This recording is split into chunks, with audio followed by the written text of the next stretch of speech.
Hello everyone. If you are facing problem in the headings question of IELTS reading, then I have come up with some magic words for you.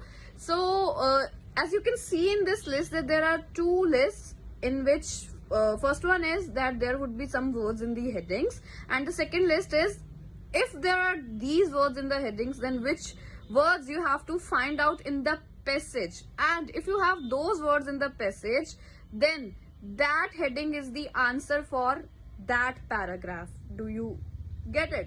For example, figures say it all is your heading. तो figure आ गया आपकी heading में, right? So in the paragraph, search that in which paragraph they are talking about the numbers, figures, as I have mentioned it in the list. तो जहाँ पे भी आपको numbers, figures कुछ मिल गया है, that heading is the answer for that paragraph. So you can go through this list and I hope it will help you.